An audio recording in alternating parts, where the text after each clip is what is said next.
أعوذ بالله من الشيطان الرجيم بسم الله الرحمن الرحيم وَلَقَدْ آتَيْنَا لُقْمَانَ الْحِكْمَةَ أَنِ اشْكُرْ لِلَّهِ، اور البتہ تحقیق ہم نے دی لقمان کو حکمت دانائی کہ وہ شکر کرے اللہ تعالیٰ کا۔ شکر کرو اللہ تعالیٰ کے لیے۔ وَمَن يَشْكُرْ فَإِنَّمَا يَشْكُرُ لِنَفْسِهِ، اور جو شخص شکر کرے گا پس بے شک وہ شکر کرے گا اپنے نفع کے لیے۔ وَمَن كَفَرَ فَإِنَّ اللَّهَ غَنِيٌّ حَمِيدٌ، اور جو بندہ نہ شکری کرے گا بے شک اللہ تعالیٰ تو غنی ہے، بے پرواہ ہے، تعریفوں والا ہے۔ وَإِذْ قَالَ لُقْمَانُ لِابْنِهِ وَهُوَ يَعِظُهُ يَا بُنَيَّ لَا تُشْرِكْ بِاللَّهِ، اور جس وقت کہا لقمان رحمہ اللہ نے اپنے بیٹے کو، اور وہ نصیحت کر رہے تھے اس کو، اے میرے بیٹے کہ اللہ کے ساتھ شریک نہ بنانا، شریک نہ ٹھہرانا۔ ان الشرک لظلم عظیم، بے شک شرک البتہ بہت بڑا ظلم ہے۔ وَوَصَّيْنَا الْإِنسَانَ بِوَالِدَيْهِ، اور ہم نے تاکیدی حکم کیا ہے انسان کو والدین کے ساتھ اچھا سلوک کر۔ حملتہ امہ وہنا علی وہن، اس کی ماں نے اس کو اٹھایا ہے تکلیف پر تکلیف برداشت کر کے۔ وفصالہ فی عامین، اور اس کو دودھ چھڑایا 2 سالوں کے اندر۔ ان اشکر لی ولوالدیک، یہ کہ تو میرا بھی شکریہ ادا کر اور اپنے والدین کا بھی شکر گزار بن جا۔ الی المصیر،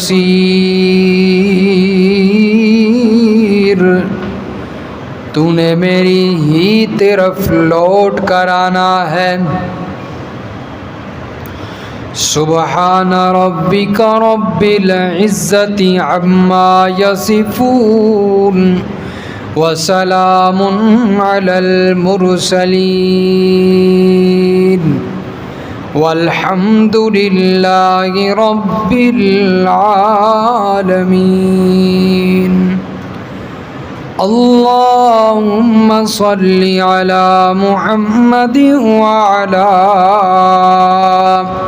آل محمد کما صلیت علی ابراہیم وعلی آل ابراہیم انک حمید مجید۔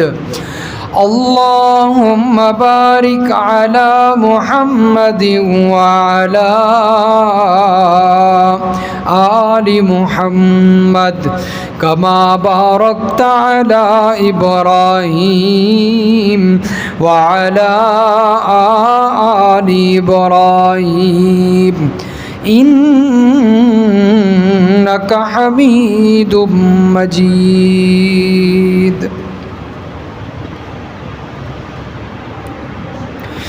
سورۃ لقمان کی آیت نمبر 12 سے لے کر آیت نمبر 14 تک تلاوت کی گئی ہے۔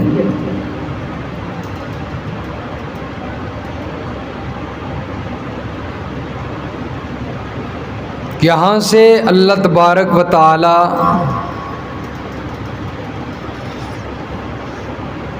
دلیل نقلی کا ذکر فرما رہے ہیں،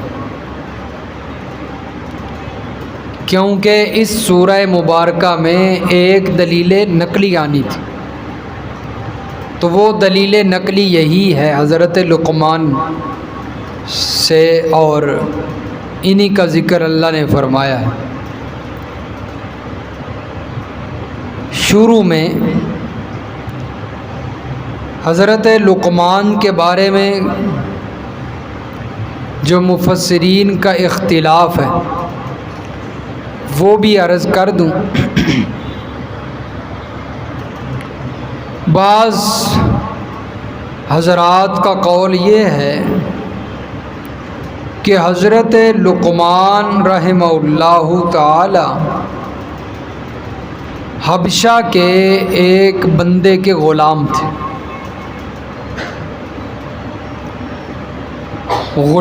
تھے، اور بعض حضرات فرماتے ہیں کہ یہ یمن کے رہنے والے تھے اور آزاد تھے، اور بعض حضرات کا قول یہ ہے کہ یہ عاد ثانی میں سے ہیں۔ قوم عاد جو گزری ہے اس میں ہلاکت کے بعد جو ایمان والے لوگ باقی رہ گئے تھے، حضرت ہود علیہ السلام پر ایمان رکھنے والے، انہی لوگوں میں سے حضرت لقمان تھے۔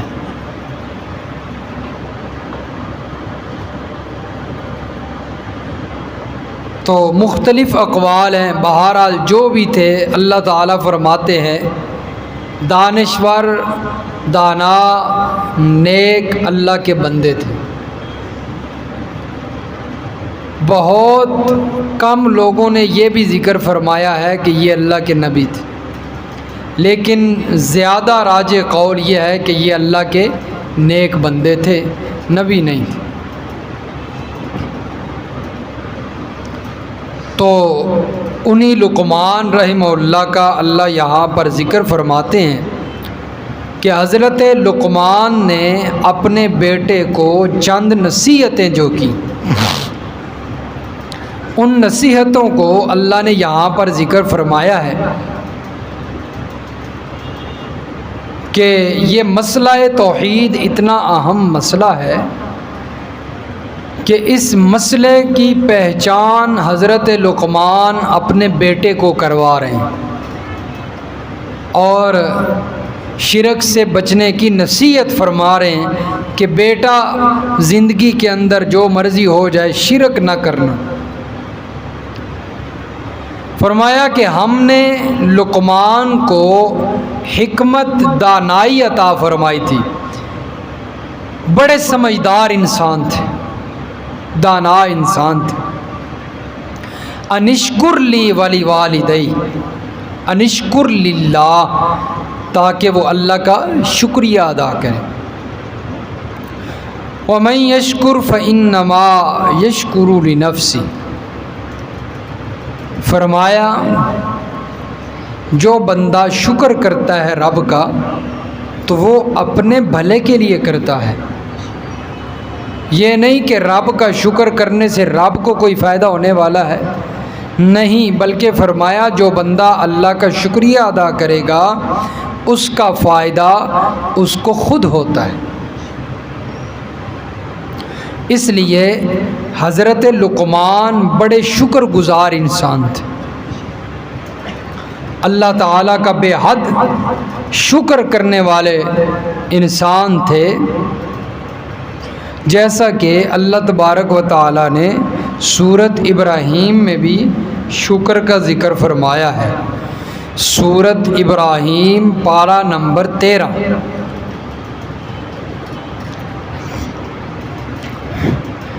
اور صفحہ نمبر 309،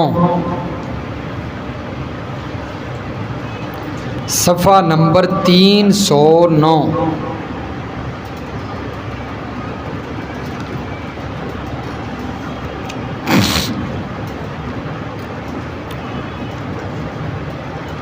سورت ابراہیم کی آیت نمبر 7۔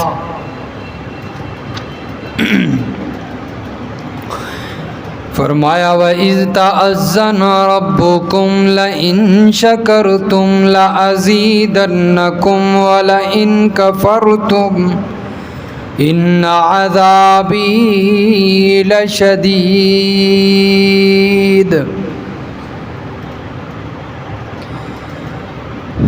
فرمایا تمہارے رب نے اطلاع دی ہے، لَإِن شَكَرْتُمْ اگر تم شکر کرو گے، لَأَزِيدَنَّكُمْ اللہ فرماتے ہیں میں تمہیں اور زیادہ نعمتوں سے نوازوں گا۔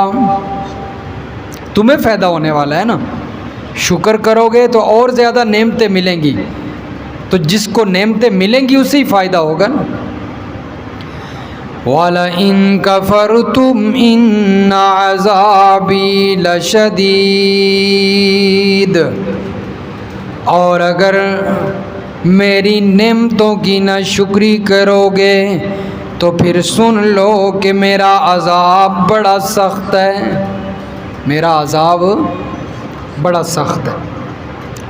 یعنی اللہ فرماتے ہیں کہ اگر میری نعمتوں کی ناشکری کرو گے تو پھر فرمایا کہ جو نعمتیں میں نے تمہیں دے رکھی ہیں وہ بھی میں واپس لے لوں گا اور میری پکڑ آ جائے گی۔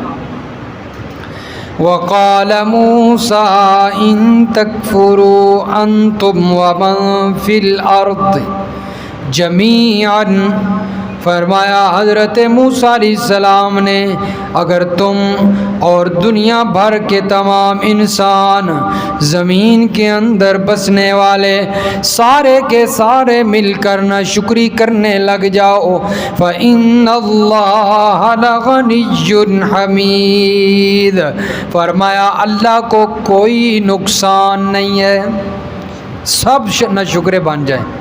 کوئی بھی بندہ اللہ کا شکریہ ادا، کوئی بھی بندہ اللہ کی تسبیح نہ بیان کرے، فرمایا اس کی شان میں کوئی فرق، تعریفوں والا ہے پھر بھی وہ تعریفوں والا ہی رہے گا۔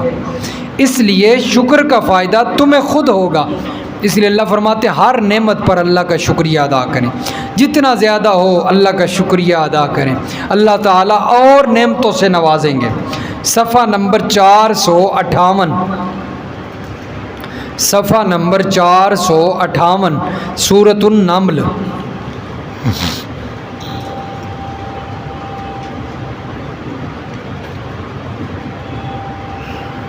سورۃ النمل کی آیت نمبر 40۔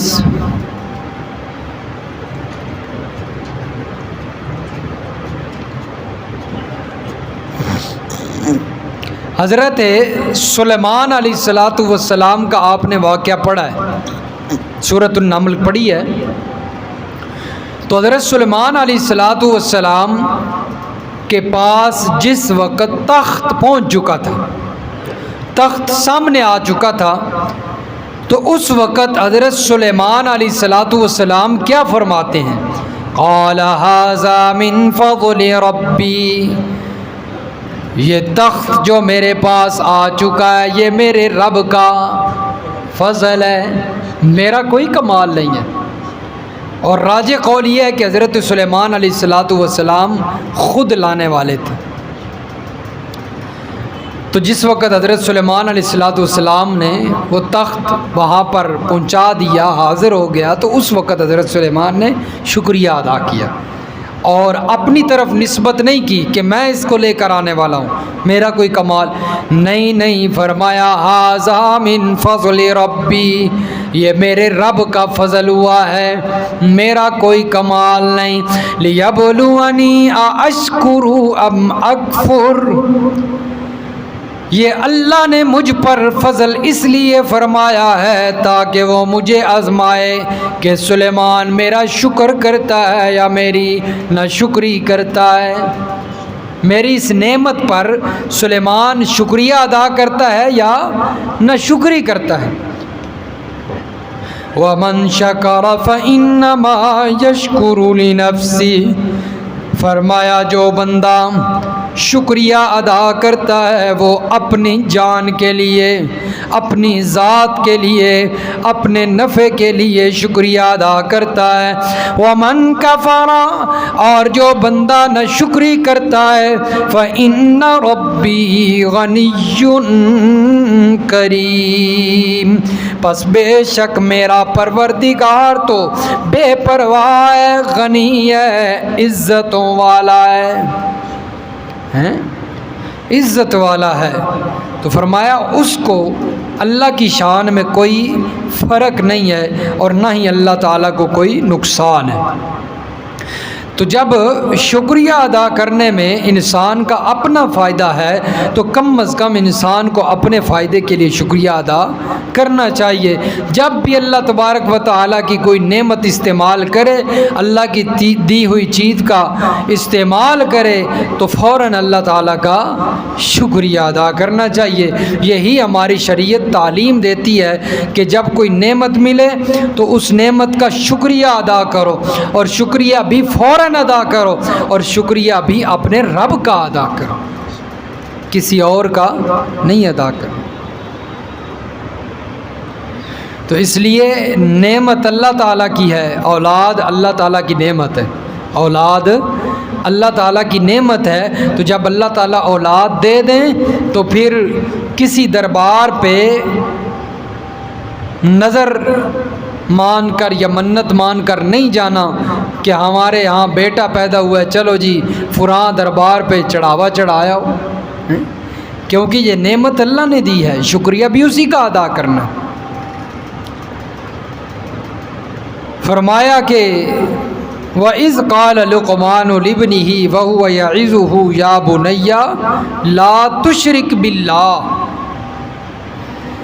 حضرت لقمان نے اپنے بیٹے کو نصیحت کی، اے میرے بیٹے اللہ کے ساتھ کسی کو شریک نہ بنانا، اللہ کے ساتھ کسی کو شریک نہ بنانا۔ لا تشرک باللہ، کیوں؟ ان الشرک لظلم عظیم، فرمایا شرک سے کوئی بڑا ظلم ہی کوئی نہیں، سب سے بڑا ظلم فرمایا شرک ہے، اس لیے یہ ظلم کبھی نہ کرنا۔ اور یہی اصل، تمام اصول میں سے یہی اصل ہے، مسئلہ توحید، اللہ کے ساتھ کسی کو شریک نہ ٹھہرایا جائے، اور اسی مسئلہ کے لیے تمام انبیاء کو اللہ نے مبعوث فرمایا ہے، جیسا کہ سورۃ الانبیاء میں اللہ تبارک و تعالی فرماتے ہیں، اسی بات کو وہاں پر اللہ ذکر فرماتے ہیں۔ پارہ نمبر 17 سورۃ الانبیاء اور صفحہ نمبر 390، سورۃ الانبیاء کی آیت نمبر 25، فرمایا وما ارسلنا من قبلک من رسول الا نوحی الیہ انہ لا الہ الا انا فاعبدون۔ فرمایا میرے پیغمبر، ہم نے آپ سے پہلے جتنے بھی رسول بھیجے، جتنے بھی نبی بھیجے، سب کا یہی پیغام تھا، سب کو ہم نے یہی وحی کی جو ہم آپ کی طرف کر رہے ہیں، سب کو ہم نے یہی مشن دیا۔ کیا مشن تھا؟ انہ لا الہ الا انا، کہ رب کے سوا کسی کی عبادت نہیں کرنی، رب کے سوا کسی کو مشکل کشا، کسی کو الہ، کسی کو حاجت روا، نظر و نیاز کے لائق، منت منوتی کے لائق، نفع نقصان کا مالک، ما فوق الاسباب پکارے سننے والا، عالم الغیب بگڑیاں بنانے والا، رب کے سوا کسی کو نہیں ماننا نہیں سمجھنا۔ اگر ان تمام صفات کے لائق ہے تو فرمایا لا الہ الا انا، میرے پیغمبر وہ صرف اور صرف میں اکیلا ہوں۔ فرمایا میرے سوا کوئی ان صفات کے لائق، کوئی نبی، کوئی ولی، فرمایا کوئی بھی ذات میرے سوا ان صفات کے لائق نہیں ہے۔ تو یہی اصل مسئلہ ہے جس کو اللہ رب العزت نے یہاں پر بیان فرمایا، اور اسی مسئلہ کی اللہ رب العزت کے نیک بندے حضرت لقمان نے اپنے بیٹے کو نصیحت فرمائی۔ اب دیکھیے حضرت ابراہیم علیہ السلام اللہ کی جلیل القدر پیغمبر ہیں، خلیل ہیں، جد الانبیاء ہیں۔ تو جس وقت اپنی اولاد کو ایک غیر ذی زرع ایسی وادی میں چھوڑ کر آتے ہیں جہاں نہ کوئی کھانے کی چیز، نہ پینے کی چیز، نہ کوئی بندہ ہے، کوئی چیز نہیں ہے، بیابان جنگل ہے، پتھر ہی پتھر ہیں، پتھریلی زمین ہے، تو وہاں اس موقع پر اپنی اولاد کو، اپنی بیوی کو چھوڑتے ہوئے حضرت ابراہیم علیہ السلام بھی یہی دعا کرتے ہیں، یہی دعا کی۔ سورۃ ابراہیم صفحہ نمبر 313 اور سورۃ ابراہیم کی آیت نمبر 35 صفحہ نمبر 313۔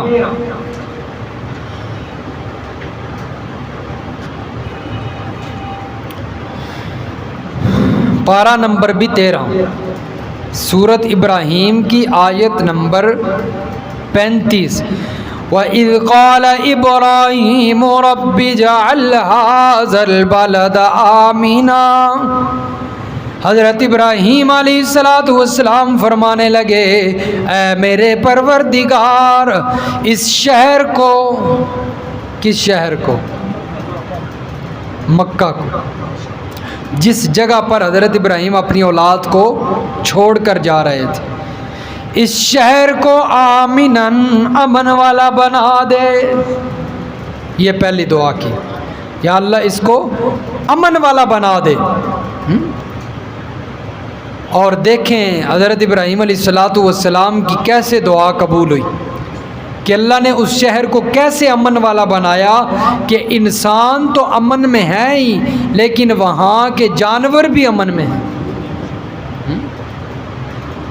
فرمایا کوئی مخلص ہو کر مجھ سے مانگے تو صحیح، ابراہیم کی طرح موحد بن کر مجھ سے مانگے تو پھر دیکھنا ہم کیسے اس کی دعاؤں کو عزتوں سے نوازتے ہیں، قبول کرتے ہیں، مقبولیت جو ہے وہ قبولیت سے شرف عطا فرماتے ہیں۔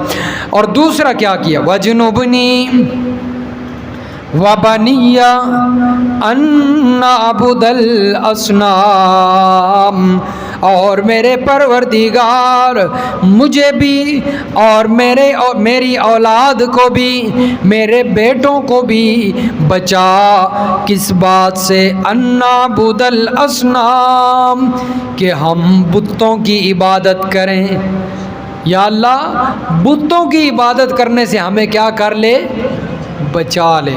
اصنام صنم کی جمع ہے، صنم کہتے ہیں بت کو، تو فرمایا کہ بتوں کی عبادت کرنے سے بچا۔ تو یہ دیکھیں حضرت ابراہیم علیہ السلام بھی اگر اولاد کے لیے اور اپنے لیے دعا کر رہے ہیں تو کیا کر رہے ہیں؟ یا اللہ ہمیں غیر اللہ کی عبادت سے بچا لے۔ تو اس لیے یہ اتنا اہم مسئلہ تھا کہ حضرت لقمان نے اپنے بیٹے کو نصیحت کی کہ اے میرے بیٹے لا تشرک باللہ، اللہ کے ساتھ کسی کو شریک نہ بنانا، ان الشرک لظلم عظیم، کیونکہ شرک بہت بڑا ظلم ہے، شرک بغاوت ہے، زنا گناہ ہے، چوری گناہ ہے، نماز کو چھوڑ دینا گناہ ہے، لیکن شرک بغاوت ہے۔ اللہ تعالیٰ گناہ تو معاف کر دیں گے لیکن بغاوت اللہ تعالیٰ معاف نہیں کرتے۔ میں مثال دیا کرتا ہوں، کوئی بندہ ہے، اس کی بیوی، اس سے کوئی خطا ہو جاتی ہے، کپڑے جل گئے، استری کرتے کرتے، یہ خطا ہے، بندہ معاف کر دیتا ہے. معاف کرتے ہو؟ کوئی نہیں کرتے ہیں. سالن میں کھانے میں نمک زیادہ ہو گیا تو یہ خطا ہے، معافی ہے اس کی. لیکن اگر آپ اپنی بیوی کے ساتھ اس کے بستر میں کسی اور انسان کو دیکھ لیں تو اس کی معافی ہے، کیونکہ یہ خطا نہیں، یہ بغاوت ہے. یہ کیا ہے؟ اگر اجنبی نہ ہو، آپ کا اپنا پیارا ہو، اپنا سگا بھائی ہو، اپنا رشتہ دار ہو، خونی آپ کا کوئی پیارا ہو، اسے دیکھ لیں، معافی ہے. تو اللہ فرماتے ہیں جب تم یہ چیز برداشت نہیں کرتے، میں تو تم سے زیادہ غیرت مند ہوں. میں بھی اپنے پیاروں کو بھی، اجنبیوں کو بھی، اپنے پیاروں کو بھی اپنی ذات و صفات میں شریک ہونا پسند نہیں کرتا، کیونکہ یہ گناہ نہیں، یہ بغاوت ہے. اس لیے فرمایا شرک نہ کرنا. شرک بہت بڑا ظلم ہے، شرک بغاوت ہے. وَوَصَّيْنَا الْإِنسَانَ بِوَالِدَيْهِ. اب پھر حضرت لقمان نے نصیحت کیا فرمائی کہ اپنے والدین کے ساتھ اچھا سلوک کرنا. وَوَصَّيْنَا الْإِنسَانَ بِوَالِدَيْهِ. والدین کے ساتھ انسان کو اللہ نے تاکیدی حکم دیا ہے والدین کے ساتھ اچھا سلوک کرے، اس لیے کہ اس کی ماں نے تکلیف در تکلیف برداشت کر کے اس کو اپنے پیٹ میں اٹھائے رکھا، پھر 2 سال دودھ بھی پلایا، تو وہ اچھے سلوک کے حقدار تو ہیں نا. جیسا کہ سورۃ بنی اسرائیل میں اللہ نے فرمایا ہے وَقَضَىٰ رَبُّكَ أَلَّا تَعْبُدُوا إِلَّا إِيَّاهُ وَبِالْوَالِدَيْنِ إِحْسَانًا. پارہ نمبر 15 سورۃ بنی اسرائیل. رب العالمین نے، تمہارے پروردگار نے حکم دیا ہے کہ اللہ تعبدوا الا اياه وبالوالدین احسانا. سورۃ بنی اسرائیل کی آیت نمبر 23 ہے. اللہ فرماتے ہیں کہ اللہ کے سوا کسی کی عبادت بھی نہیں کرنی. دوسرے نمبر پر فرمایا والدین کے ساتھ اچھا سلوک کرنا ہے، والدین کے ساتھ اچھا سلوک کرنا ہے. اما یبلغن عندک الکبر احدہما او کلاہما. اگر وہ تمہاری زندگی کے اندر ان میں سے ایک بڑھاپے کو پہنچ جائے یا دونوں بوڑھے ہو جائیں، ضعیف ہو جائیں، فلا تقل لہما اف ولا تنہرہما. اور بڑھاپے کے اندر جا کر انسان کا مزاج بدل جاتا ہے، سخت پن آ جاتا ہے. فرمایا اس وقت اگر ان سے کوئی سخت بات ہو جائے تو فرمایا جواب میں تو نے اف بھی نہیں کرنی، جھڑکنا بھی نہیں ہے، جھڑکنا بھی. وَقُلْ لَهُمَا قَوْلًا كَرِيمًا. اور ان سے بات کہنی ہے، نرمی والی بات، عزت کرنی ہے، عزت والا منہ کھولنا ہے. یہ نہیں ابا تینوں کی ہو گیا ہے، جان چھاٹ ساڈی، پتہ نہیں کدن مرسے تو. ایسے الفاظ قولاً کریما، عزت والی بات کہنی ہے جس سے اللہ ناراض نہ ہو جائیں. ایسی بات کلمات ادا کرنے ہیں جس سے اللہ راضی ہو جائے اور نبی علیہ الصلوۃ والسلام کی اطاعت کا حق ادا ہو جائے. تو فرمایا کہ ان کے لیے دعا کر، وَقُلْ رَبِّ ارْحَمْهُمَا كَمَا رَبَّيَانِي صَغِيرًا. اے میرے پروردگار ان دونوں پر رحم فرما جس طرح کہ انہوں نے بچپن میں مجھے پالا ہے، میری تربیت کی ہے، مجھے کھلایا ہے، میرے لیے مشقتیں اٹھائی ہیں.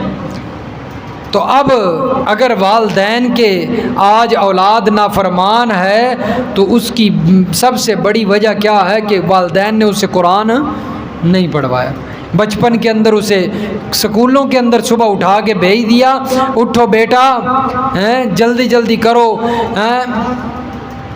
بستہ جناب اتنا بڑا پیچھے باندھ دیا کہ اس کا وزن اس بچے سے بھی زیادہ ہے، اس میں ساری کتابیں انگریزوں کی، اب تو سارا انگلش میڈیم ہوتا جا رہا ہے نا، ساری کتابیں انگریزوں کی، کم از کم ایک قرآن کی مناسبت سے کوئی کتاب رکھ دیتے ساتھ۔